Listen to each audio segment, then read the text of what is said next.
एक गांव में एक बहुत पैसे वाला बड़ा साहूकार रहता था।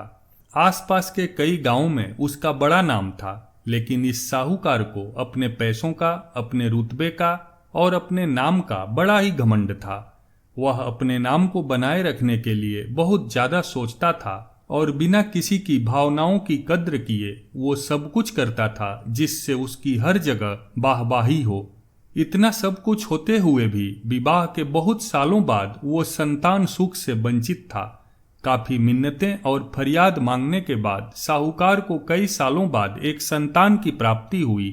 साहूकार ने अपने इस खुशी को मनाने के लिए अपने घर पर एक बहुत बड़ा कार्यक्रम रखा, जिसमें उसने आसपास के गांवों के सभी संभ्रांत और धनाढ़ लोगों को और सिर्फ ऐसे रिश्तेदारों को बुलाया जो पैसे वाले थे।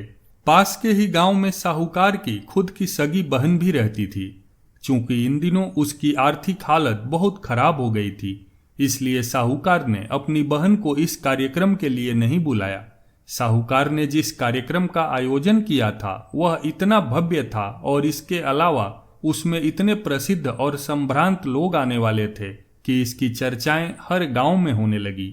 यह खबर उस साहूकार की बहन तक भी पहुंच गई। बहन को यह जानकर बहुत ज्यादा खुशी हुई कि इतने सालों बाद उसके भाई को आखिरकार संतान सुख प्राप्त हो ही गया। बहन ने सोचा कि भाई गलती से उसे इस बारे में बताना भूल गया होगा और अपनों को भला कोई न्योता देता है, जो अपने होते हैं वो तो बिना बुलाए ही चले जाते हैं। भोली भाली बहन ने अपने भाई के यहाँ उस कार्यक्रम में जाने की तैयारियां शुरू कर दी। जिस दिन वह कार्यक्रम था उस दिन बहन सुबह सुबह ही अपने भाई के घर जाने के लिए निकल पड़ी।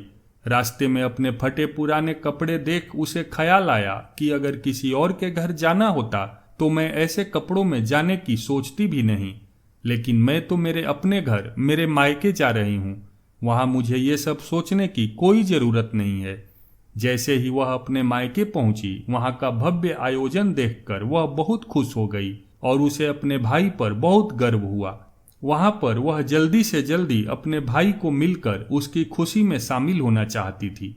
वह तुरंत घर के अंदर प्रवेश कर गई।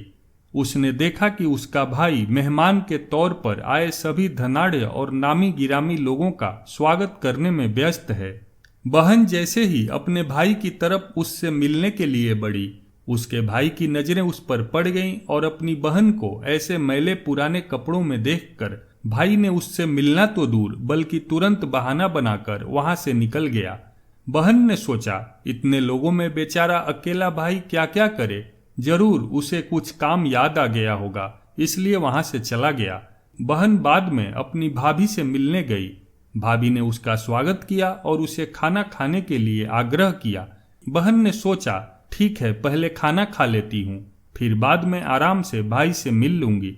बहन खाना खाने के लिए पात में बैठ गई। साहूकार भाई ने जब देखा कि उसके सभी धनवान मेहमानों के बीच उसकी गरीब बहन बैठी हुई है, सभी कीमती पोशाक पहने लोगों के बीच उसकी बहन जो पुराने मैले कपड़े पहनकर बैठी थी, तो साहूकार को बहुत तेज गुस्सा आया।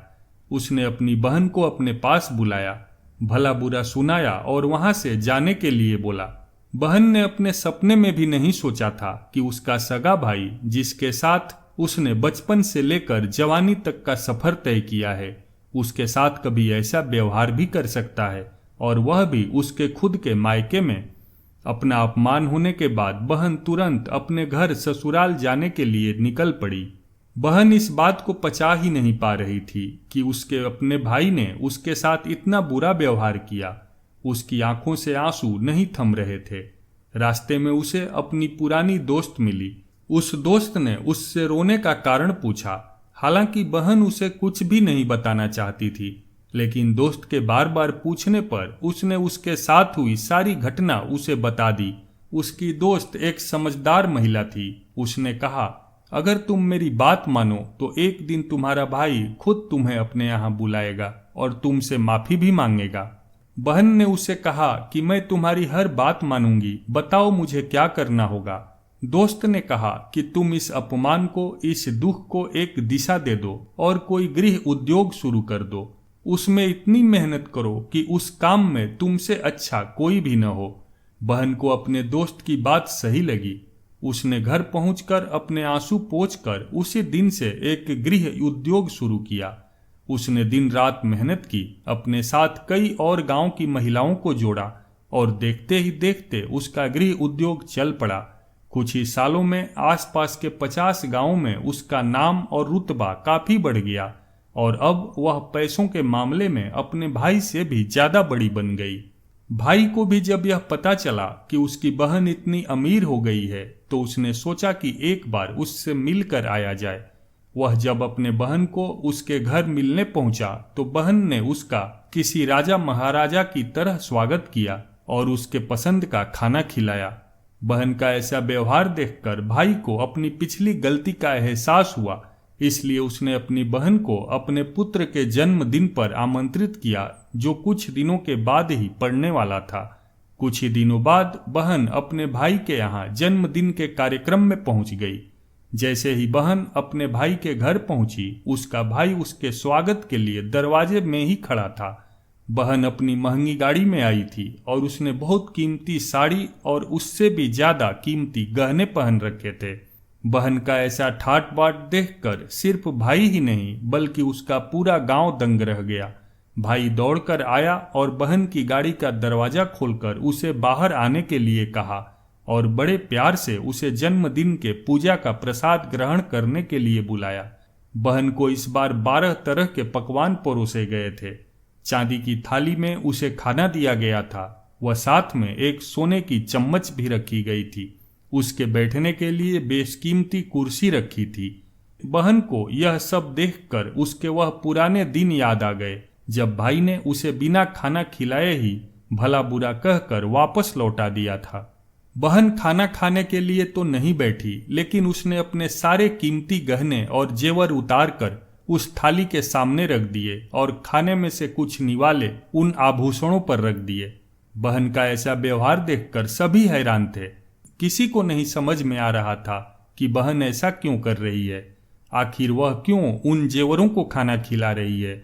जब सभी ने उससे पूछा कि वह क्यों ऐसा कर रही है, तब बहन ने सबके सामने बताया कि आज जो उसका इतना मान सम्मान हो रहा है वह दरअसल उसका नहीं, उसके इन्हीं बेशकीमती गहनों, महंगी गाड़ी और कपड़ों का हो रहा है, क्योंकि मैं तो अभी भी वही पुरानी साहूकार की बहन ही हूँ। अगर कुछ बदला है तो वह मेरी परिस्थिति है। भाई ने अपनी गलती का एहसास होने पर इस बार अपनी बहन के पैर पकड़कर माफी मांगी। बहन जो पहले भी अपने भाई से निस्वार्थ प्रेम करती थी, उसने अपने भाई को माफ कर दिया और उसे गले से लगा लिया। दोस्तों, इस कहानी से हमें सीख मिलती है कि पैसे सिर्फ हमारे जीवन को सरल बनाने के लिए हैं, जबकि रिश्ते जीवन में मिले किसी वरदान की तरह हैं अगर उन्हें सच्चे मन से और निस्वार्थ भाव से निभाया जाए। पैसे खर्च हो जाएं तो आप फिर से कमा सकते हैं, मगर रिश्ते खर्च हो जाएं या टूट जाएं तो दुनिया का सारा धन भी आपको उन्हें वापस नहीं दिला सकता। इसलिए जो भी आपके सगे संबंधी हैं उनकी कद्र कीजिए, चाहे वो अमीर हो या गरीब। कहानी अच्छी लगी हो तो वीडियो को एक लाइक करके चैनल को सब्सक्राइब जरूर करें।